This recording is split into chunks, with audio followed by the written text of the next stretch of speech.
Добар ден, почитувани. Ова е најновата Телма амбуланта. Петочното издание го реализираме во соработка со клиничката болница Жан Митрев. Колкот е еден од најважните зглобови во телото. Кога ќе почне да боли, секојдневните активности стануваат вистински предизвик. Болка при одење, ограничено движење, па дури и падови и повреди. Некои со години ја трпат болката, стравувајќи од операцијата.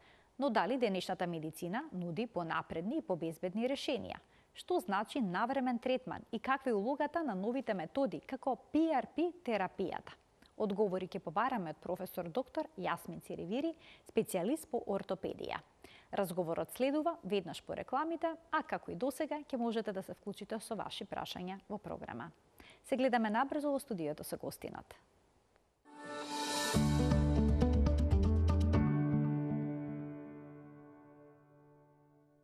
За болката во колкот, начинот на диагностика и третман, денеска разговараме со професор доктор Јасмин Циревири, специјалист по ортопедија во приватната клиничка болница Жан Митрев. Професоре, добар ден, добре дојдовте во Телма амбуланта. Добар ден, добре ве најдов. Кои се најчестите причини поради кои што луѓето се жалат на болка во колкот? Што говори вашето долгогодишно искуство? Најчеста причина е коксартрозата, односно дегенеративно променување на рскавицата, каде што се менува незиниот квалитет и со тоа доаѓа до нарушувањето на конгруентноста на подвижноста во самиот зглоб. Сега, што е причината која што доведува до оштетување на рскавицата? Тоа може бидат многу причини кои што доведат. Едно од најчестите кај нас овде во ова подрачје можам да кажам дека е конгениталната предиспозиција за појавата на коксартроза. Што значи тоа? Тоа значи дека анатомскиот состав, поставеност на зглобот кај луѓето во ова подрачје е малку поразлична од она кое што би било идеално и каде што помалку би се трошела рскавицата. Значи има пореметување во развојот на самата чашка и главата од бутната коска и поред тоа што со децении наназад се превземаат активни мерки превентивни на диагностицирање уште од новороденечка возраст, да речеме, од 3-месечна возраст. Постојано се прави ехо на колкчињата, ехо на колкчиња, редовни прегледи се внимава, се пази.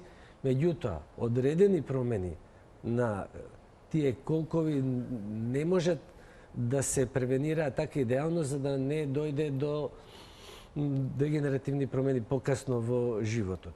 Се разбира дека со тие имат големо ефект врз самиот развој на заболувањето во смисол на превенирање и наместо да се јави порано на 18, 20, 25 годишна возраст, заболувањето се јави многу покасно 40, 50 годишна возраст. Тоа е само една од причините. Други причини може бидат метаболните заболувања, кои што може да доведат до лоша исхрана на рскавицата и на тој начин со текот на времето рскавицата да почне дегенеративно да се менува, односно да пропадне. Дебелината, тоа е еден од многу честите фактори кои што доведуваат до дегенеративни промени, затоа што колкот е генетски предодреден да носи одредена тежина. Секое покачување на тежината, повеќе од нормалата, она што ние го викаме body mass индекс, каде што е повеќе од нормалата, он практично трпи оптеретување кое што иде на штета на квалитетот на рскавицата. Травматолошките промени, повреди во колкот на колкот исто така може да доведат до појава. Така ги споменавте дегенеративните промени. Што значи тоа дегенеративна промена на колк? Дали е тоа поврзано само со годините, со старењето? Дали е тоа болест? Па болест е, нема епидемиски карактер, во смисол заразен карактер, да се зарази еден од друг. Начинот на живеењето, телесната тежина, се тоа што го набројавте пред малку, влијае на промена на квалитетот на рскавицата и кога ќе кажеме дегенеративно семе, значи незиниот квалитет се менува. Односно се заменува поточно со друг вид на ткиво, со сврзно ткиво, фиброзно ткиво, а со текот на времето и со коскено ткиво. Исчезнува едноставно рскавицата. еднаш кога раскавицата ќе исчезне, може ли повторно да се регенерира и да се врати? Се уште за жал во светот не се најдени начини и методи за обновување на рскавицата. Постојат некои обиди да се на некој начин потхрани со интраартикуларната апликација на хиалуронска киселина, потоа со PRP, методата да се мотивираат оној потенцијал на здрави клетки кои што не се веќе изумрени таму да дадат свој потенцијал, односно подобро се хранат, подобро да се размножуваат и да овозможат на некој начин подобар квалитет на рскавицата. Меѓутоа, за жал, комплетно обновување или така наречена биолошка операција кај колкот се уште во светот не е измислен. Професоре, зошто се толку чести повредите на колкот кај возрастните лица? Зошто оваа структура е толку чувствителна и е подложна на фрактури кај оваа возрастна категорија? Вака тука повеќе фактори влијаат. Прво и најбитно од се е остеопорозата. Значи, квалитетот на коската е многу полош во однос на коските кај една здрава, млада особа и тука и тоа е основната причина која што доведе до повреди на колкот. Значи, една минимална травма или како што ние кажеме low energy травма, на минимална нискоенергетска травма доведува до повреда до скршеница во предел на колкот заради тоа што е нарушен квалитетот на градбата на коската. А тоа иде со текот на годините како резултат на метаболни и ендокрини пореметувања и се менува квалитетот на коската и она станува кршлива и при минимални травми кои што вообичаено кај други луѓе со добар квалитет на коските не би требало да доведат до појава на скршеница. Ке имат ли подоцна во живот проблеми со колкот луѓето кои што во младоста имале некаква повреда на овој зглоб или пак кои што се занимаваат интензивно со некаква спортска активност? Да. За жал, да, искуството кажувам, и тоа секое прекумерно, субмаксимално оптеретување на колкот може да доведе до појавата на оштетување на рскавицата. Практично сите луѓе кои што професионално се занимаваат со спортови, каде што колкот е еден од најоптеретените зглобови, покасно во текот на животот трпат одредени промени во смисла на дегенеративно оштетување на рскавицата. Затоа што и она е створена да делува одредено време со на одредена сила да реагира. Како изгледа болката во колкот? На каков начин се манифестира? На кое место се чувствува од телото? Најразлично, прво, болката е еден индивидуален феномен. Различни луѓе различно ја доживуваат. Одреден број на луѓе се фиксирани за таа болка, што не може да мрднат од кревет, не може да станат од столица. Други, зависи од степенот, мислам, на оштетувањето на колкот. Други луѓе со слични такви рентгенолошки промени подобро ја поднесуваат, имаат подобар квалитет на живот и така натаму. Меѓутоа, како се манифестира? Се манифестира со болка во предел на ципата, со болка која што е поизразена при оптеретување, значи на препоната? Да, во предел на препоната. Потоа болка која што се интензивира со текот на движењето и со текот на времето, како се развива самата болест, се намалува опсегот на движење кај пациентите со вакви дегенеративни промени. Така на почеток, ако можеле да поминат, да речеме, 7, 8, 10 км без никаков проблем, во почетниот стадиум тоа ќе се намали на 2-3 км и со тек на развој непишно нема да можат ни до 100-200 метара да одат без помош без користење некое помагало или без одмор, да застанат, да седнат со одмор, па да може да кликнат, да станат, да си ги врзат чевлите?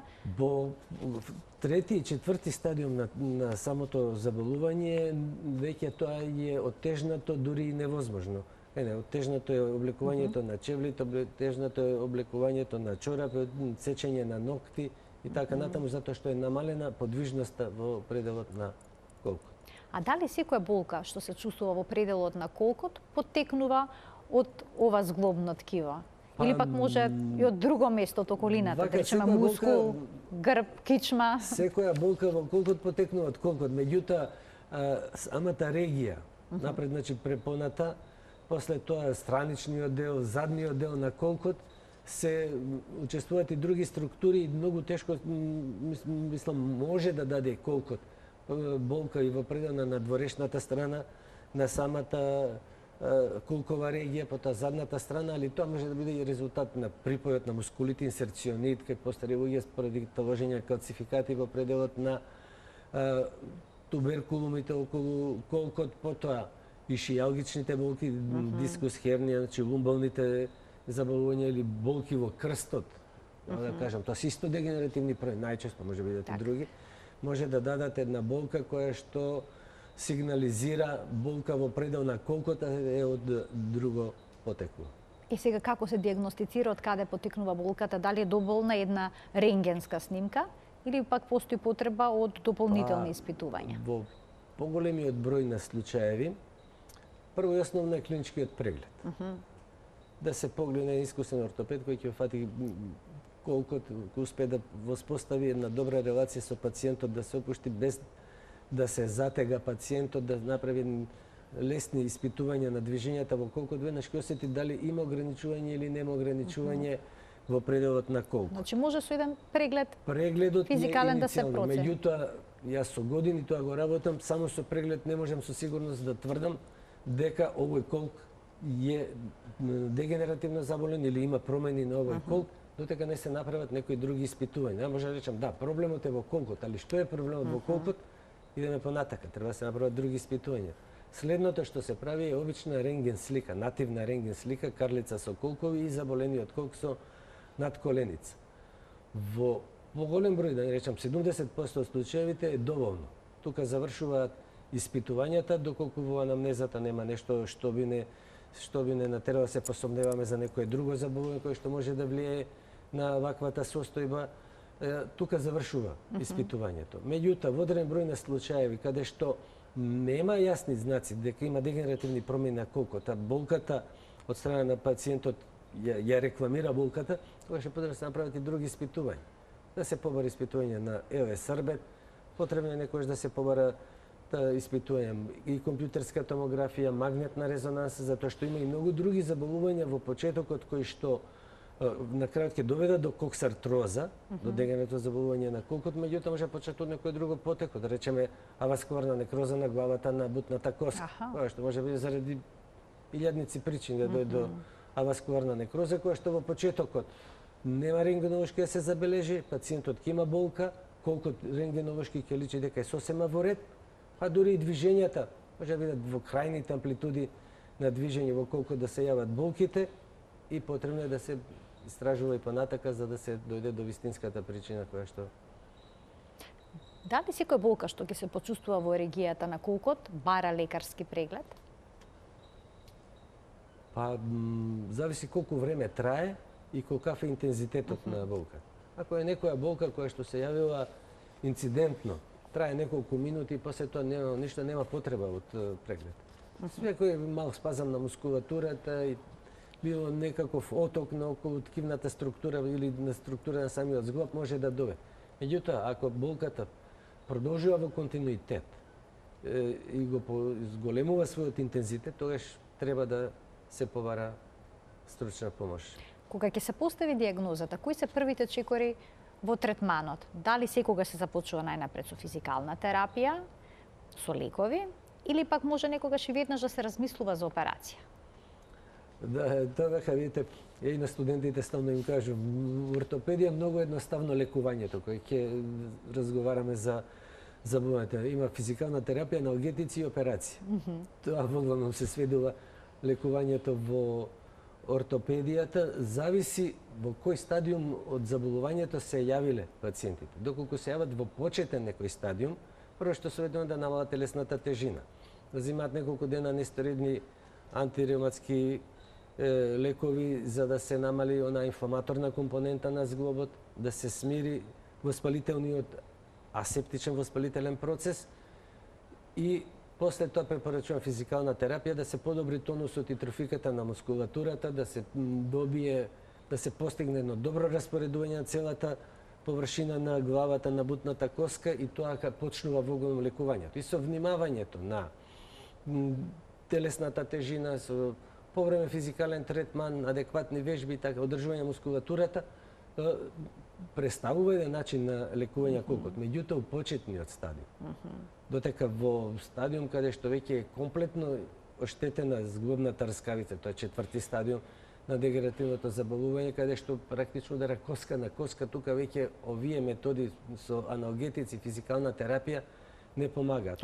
Но физичката тежина повторно треба да се регулира дури кај тие пациенти, така? Треба. И за наредното што следи, вештачки колку, телесната тежина пожелно е да биде регулирана.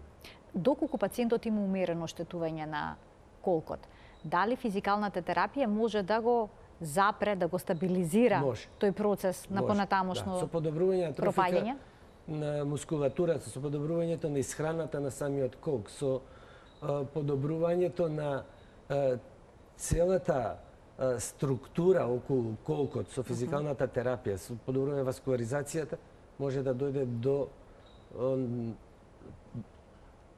да не речем спречување, меѓутоа продолжување на оној стадиум кога би дошло до оперативно лекување.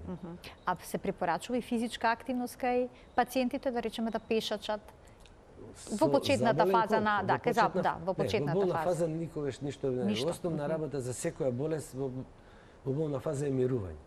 Нема заболување во медицина не познат. Но откако ќе се смири, да речеме, болката, дали може движењето да влие позитивно на... Да, може и треба. Треба, затоа што држува мускулатурата, подобрува статиката, подобрува оптеретувањето на колку. На почеток на емисијата споменавте PRP третман. Знаеме дека PRP третманите помагаат кај болка во зглобовите како што е коленото.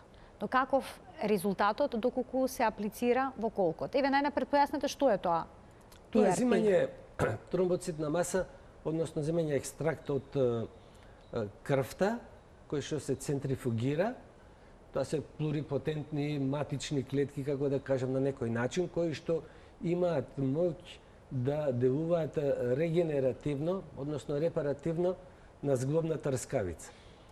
Во одредени случаеви, каде што причината за коксартроза, во почетна фаза е, да речеме, асептична некроза, каде што еден мал дел од главата на бутната коска изумира, тогаш со фораж и апликација на PRP се добиваат поприлично задоволителни резултати. Или сега поприлично зависи како ќе го сватите тоа. Али отприлike околу 25 до 30% од пациентите привремено, ако не за дефинитивно, се задоволни од овој начин на лекување на заболувањето. Затоа што слично делува како и хиалуронската киселина на интраартикуларна апликација на хиалуронска киселина, во зглобот ја мотивира метаболната и репродуктивната моќ на рскавицата, регенеративната моќ на рскавица. Носи ли некаков ризик аплицирање на вакви препарати директно во колкот? Па да. Дали хиалуронска киселина или пак е плазма богата со тромбоцити? Колкот е малку подлабоко сместен во телото, понезгодно е да се аплицира без некое друго помошно медицинско средство, во смисол рентген, ултразвук, компјутер и така натаму. Значи потребно е и поред големото искуство, не секогаш може со сигурност да се знае дека сте влегле баш во зглобот, он е малку подлабоко сместен во телото. Предноста на тоа што е подлабоко сместен е повеќе заштитен од наврешна црена од инфекции, која што представува една од компликациите при овие апликации. Меѓутоа, треба значи да се внимава на стерилност. Методата се изведува во стерилни услови под рентген или ултразвук, за да може да се внесе. Болно е? Може да настане болно како апликација, сега знаете, јас не сум приел никој, али она од искуствено од пациентите, што е како интрамускуларна апликација на лек, кој секоја друга интрамускуларна апликација, кој инекција давање, народски кажано. Сега, тука, поради специфична структура, постои можност да се повредат некои од другите анатомски структури, крвни садови и нерви. постои можност да се малку подлабоко навлезе врскавицата, па и незе да се оште. Постои можност од инфекција. Одредени компликации има, али во однос на бенефитот тој се минимални и ретко се случуваат. Со каква фреквенција, колку често треба да се аплицираат овие третмани за пациентот да чувствува подобрување? И дали е тоа само моментно подобрување или пак е долгорочно? PRP иде обично 3 апликации на десетина дена, 3 апликации во текот на месец дена. Со хиалуронска киселина една апликација во 2 години е.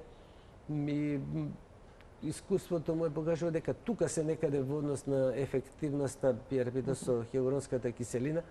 Во почетниот стадиум даваат добри за први, втори стадиум. Во трети, четврти стадиум послабо даваат резултати. Коленото е поблагодарно на овие апликации, подобро реагира во однос на колкот. Колкот има и тесен простор зглобен, коленото има поголем зглобен простор, полошо се дистрибуира правилно на целата контактна површина, така да таму е потешко да се аплицира правилно и правилно да го прими тој и правилно да реагира, адекватно да реагира на дадената апликација. Ке ги вклучиме гледачите, почитувани од овој момент емисијата е контактна. Знаете дека телефонскиот број на телевизија Телма е испишан на екранот за сите дилеми кои што ве мачат поврзани со темата на која што говориме. Денеска ќе можете да добиете одговор во предстојните минути резервирани за Телма амбуланта. Професоре, ние продолжуваме понатаму. Во кој момент се проценува, како се проценува дека операцијата е единственото решение? Па, тоа е кога веќе на рентгеношки на слика, на една рентген слика ќе се забележи дека зглобниот простор е скоро комплетно исчезнат или значително стеснет, зглобниот простор помеѓу главата на бутната коска и чашката од карлицата. Тоа е рентгеновошкиот момент. Другиот момент е кога пациентите веќе се комплетно незадоволни од состојбата во која се наоѓаат, постојано мора да земаат аналгетици, значително им е лимитирано движењето, им го ремети секојдневниот живот, квалитетот на живот значително им е променет и тогаш веќе апсолутно е индицирано оперативно лекување со вештачка замена колка. Дали при оштетувањето на колкот постои ризик да се оштетат и пропаднат другите зглобови, како што е, например, зглобот на коленото? Ако го заменат колкот, па после тоа не. Додека е болен колкот. Не, тој само ќе помогне тоа да се пролонгира оштетувањето. Доколку има некакво оштетување на зглоб, да речеме на колко, дали тој ќе доведе до некои други оштетувања пред операцијата? Ако предоперативното лекување, може да доведе за тоа што се нарушува целата статика, тој зглоб се штеди. Другиот колку се оптеретува повеќе, другиот долен екстремитет, нозете се носечки екстремитети, ние викаме тие се изложени на поголемо оптеретување. Природата така ги создава за да може да трпат оптеретување, меѓутоа пак тоа е оптеретување кое што е адекватно поделено на 2 зглоба. Ако е другиот зглоб зима поголема функција, односно работа во однос на зима дел од работата и на другиот зглоб, нормално дека ќе страда. Тоа ќе биде слично како и со спортистите. Субмаксимално повеќе кратно оптеретување доведува до штетот. Значи, ако е оштетен левиот зглоб на колкот, ќе настрада. Постои можност да се оштети и десниот колк, затоа што тој се штеди, другиот колк презема дел од функцијата, се нарушува и самата статика, лошо се оптеретува и другиот колк и постои можност да дојде до оштетување и на други. Пред да преминеме детално на хирургијата, ќе ги вклучиме гледачите со нивни прашања, ќе им дадеме предност. Добар ден. Добар ден. Добар ден. Во продолжение на емисијата ќе го слушаме вашето прашање, повелете. Јовица Георгиев на телефон, пациент кој пред месец и пол го оперира с десниот колк, а пред 2 години го оперира с левиот колк. Се сретнам со доктор Фиревири во 8 септември, тогаш уште таму работеше и можам само да ги пофалам цел тим на чело со него, со доктор Фиревири, се крајно професионални. Со ортопедија и анестезија. Јас пред да се оперирам пред 2 години на 3 години, се сум пробал. Значи од физикална, од инекции во зглоб, аналгетици, диклофенак пиев 4-5 години, ништо не ми помогна. Крајно беше оперативно. И бев пациент, и уште сум пациент на доктор Дарко Талевски, кој е навистина крајно професионален и посветен. Така, сега се чувствувате, предпоставувам, добро, функционирате, одлично. квалитетот на живот ви е вратен. Да, за 2 Само дена едно одам мало во потпрашање, Стефаново. дали се плашевте од операцијата, бидејќи ќе премине... Вие немавте страв? Не. Јас цел живот во здравство работев во брза помош. Све имам видено живот, тоа ми беше најмала работа. Сакав, Така. се што остана болки, остана во операционата сала. Кога се вратив во собата, утредента, одма на штаки, ме крена физиотерапевтот и нормално си почнав да одам. За Така. 2 недели ги имав штаките и после тоа, еве, денеска си одам без штаки. Одлично, баш ми е драго што го споделивте вашето искуство и што се вклучивте во денешната Телма амбуланта. Професоре, значи, успехот после операцијата е очигледен, квалитетот на живот на пациентите се подобрува. Ќе го вклучиме и следниот гледач, па ќе продолжиме онаму каде што запревме. Добар ден. Ало, добар ден. Повелете. Ало, добар ден. Ве слушаме, во програма сте. Повелете. Се јавувам од Велев. Така? Јас сум 77 година возраст. Прво, поздрав до вас и до докторот. Имам проблем и у рамото и во колкот на сабајле, кога ќе станам и само ми се поместуе и зглобот, рамото и колкот, али болки немам. Одење, немам проблем, се движам секако што треба. Така, но имате чувство како да имате некаква дислокација. Да, Добро, да. предпоставам прашањето што треба да се направи понатаму. Ви благодарам за вклучувањето во програма. Што би можеле да советувате? Па би советувал еден ортопедски преглед. Значи преку матичниот лекар да си договори еден ортопедски преглед иницијално, да ви погледнат, па после врз база на тој преглед ќе се направат и други испитувања и ќе може попрецизно да се одговори, да се најде решение за проблемите кои што ги има. Значи задолжително еден ортопедски Обавезно. преглед за да Прво може се ортопедски добие преглед, па после се друго. дијагноза. Кога станува збор за операциите, дали денеска се тие помалку инвазивни во споредба со порано? Во споредба со почетоците кога започнала имплантацијата на ендопротези во светот, сега се многу помалку инвазивни самите интервенции и во смисол на крвозагубата која што е за време на оперативната интервенција и во смисол на време траењето на самата оперативна интервенција. А во последно време, последниве неколку години, се пропагира и она минимално инвазивна метода. Тој е директен преден пристап на колкот, каде што не се ослободуваат и мускулите, каде што и раниот оперативен, постоперативен рехабилитационен период е многу брз. Така да Што тоа значи минимално инвазивен тоа значи пристап дека кај се операција на влегува колк? при Нема класичен на рез? колкот има класичен рез. Добро. Меѓутоа при операцијата на колкот, за да дојдете да се приде до колкот, треба да се ослободи одредена група на мускули. И претоа сме внимавале минимално да бидат ослободени тие мускули, затоа што време траењето на опоравувањето на ослободените мускули од коската, нивната реинсерција е некој период кој што е тоа биологија, не може да влијаете на тоа 4 до 6 недели. Со оваа минимално инвазивна метода, тој така наречен direct anterior approach, тоа време не се ослободува ни еден од мускулите. Значи тоа е предноста. Извинете.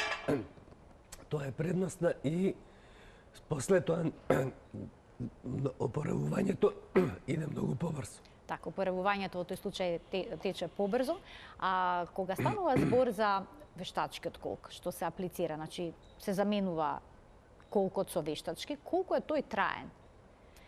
Дали треба после извесно време да се промени? Варијабилно е.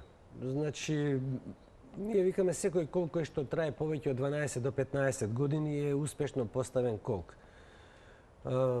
Сега по новите колкови, безцементните колкови што се стават, тие може да траат и до 20 години, 20 и 4-5 години. Вариабилно е времето, али од 12 па до 24-5 години може да трае еден колк. Зависи како е ставен, кој го користи, колку го користи и така. Може ли да се јават некакви проблеми, некакви компликации? Например, едната нога да биде подолга од другата? Може. Да? Може да се јави, меѓутоа обично се внимават, се трудиме тоа да го избегнеме. И да дојде тоа во книгите пишува дека бенефитот од оперативното лекување е многу поголем во однос на инегалитетот, тоа разликата во должината на нозете што ја има пациентот, во смисло на болки и други промени. И тоа се коригира во одредени случаеви со ставање на подполка на Влошка во чевлите. Влошка во чевлите. Да ги слушнеме и останатите прашања од гледачите. Добар ден. Ало, добар ден.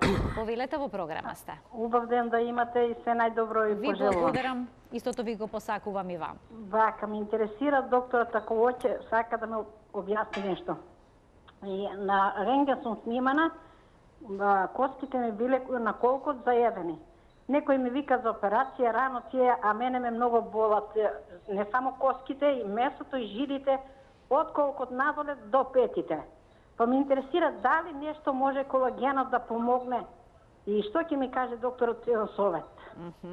Така, ви благодарам за Благодарам. вклучувањето во програма. Да немавте некој подпрашање само? Па немам Не, подпрашање. добро, вори. Одно можам да кажам, значи во почетниот стадиум колагенот, ја да ви кажам искрено, лично јас тој мој став, не верувам многу во пероралната Така, употреба, без преку не уста, се преку уста и после тоа тој ќе се дистрибуира баш во колкот и ќе помогне и така натаму. Тоа повише мислам дека е комерцијална работа. Ние не сме подхранети, освен кои пациенти кои што се подхранети недоволно внесуваат адекватни супстанции, може да дојде до такво нешто. Меѓутоа, во почетниот стадиум, физикален третман, по време на користење на аналгетика, намалување на телесната тежина, се сигурни методи кои што доведуваат до продолжување на периодот кога би требало да дојде до оперативно лекување или пак воопшто и да не дојде до пролонгирање на тој период. Така, решението во ова што го споменавте, Да. во физикалната терапија, намалување на телесна тежина и ликови против болка. Добар ден за следниот гледач. Ало, Во програма сте. добар ден. Сакам да го прашам докторот. Оперирана сум пред 15 години, имам вештачки колк. Така? Сега почнувам да имам проблеми. На колку време се врши ревизија? Какви проблеми, важно е какви проблеми имам? Болка во колко во задниот дел. Аха. Во ципата уште толку не, ама ослабена, да речем, како мускулатура и така. Така, сега вашата дилема е дали треба да се замени Да. колкот да. што вештачкиот колк што го имате. Да. Ви благодарам за вклучувањето во програма. Што советувате, професоре? Треба се направи на рентген слика дали постои олабавување на некој од компонентите на колкот. Ако постои олабавување, тогаш се јавуваат болки кои што се повременни, може да бидат со текот на времето и во континуитет, па дури и да доведат и до неподвижност. Доколку има олабавување на некоја од компонентите на протезата, тогаш би требало да се замени тој колк. Треба има причина зашто би се замени. Значи причината е олабавување на некој од компонентите, кршење на некој од протезите, на некој од компонент на протезата, што там изузетно ретко може да се случи, инфекција некоја и така натаму, тогаш би требало да се размислува за замена. Кај оние пациенти кај кои што е направена операцијата за замена на колкот, колку време им е потребно најчесто да се опорават, да застанат на нозе? Важно ли е веднаш да се вертикализираат? Колку е важно веднаш да започне физикалната терапија? Што значи пролонгираното лежење? Вака ние сега со последниве, да речем, години со малку усовршување на самиот пристап во лекувањето и на постоперативниот третман кај пациентите, поготово кај пациентите со преден пристап, каде што не се ослободува ниту еден од мускулите, се влегува, значи, меѓу мускулите и се доаѓа, го заменуваме колкот. кај овие пациенти опоравувањето е практично одење без патерици после 10 до 12 дена од оперативното лекување со пол обсег, обем на движење во самиот колк. Со латералниот пристап и со задниот пристап, каде што има ослободување, значи 4 до 6 недели е потребно време на опоравување во период кога се користат патерици, најчесто подпазувни, за да се растерети колкот и да се овозможи добро да зарасне мускулатурата околу колкот, па и кај безцементните колкови делумно да настане и враснување на самата коска во колкот дополнително да го стабилизира. Тоа е отприлике некој 4 до 6 недели средно време, 1 до 3 месеци е максималното опоравување, со преден пристап околу 15 дена.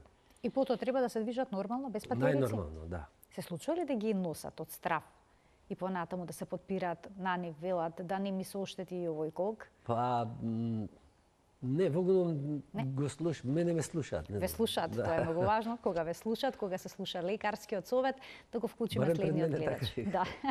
Да го вклучиме следниот гледач. Добар ден за него. Ало, добар ден. Повелете, во програма сте. Голем поздрав за доктор Циривири. Јас бев пациент пред многу години, ама тогаш колку не ми беше значи за операција, вика рано е. Ама меѓувремено јас се оперирав пред 2 години базоцелуларен карцином на глава. И ми рекол дека не смеам додам ни на терапија и воедно ми се качи значи притисокот. Пред тоа јас воопште нема притисок, година и пол дена значи 195 со 140, бев алергична на многу лекови, едва ги пронајдовме лековите. И сега, значи, имам редуцир од 2 до 3 сантима, а иначе бев негов пациент, ви кажат, и мајка ми оперира, многу му благодарам пред години, на 88 години. И жената живееше 7 години после тоа.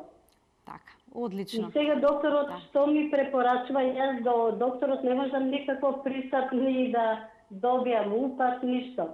Така, ви благодарам за вклучувањето. Имам болки, не можам да одам, кривам. Така, ви благодарам за вклучувањето во денешната емисија. Професоре, што ќе советувате?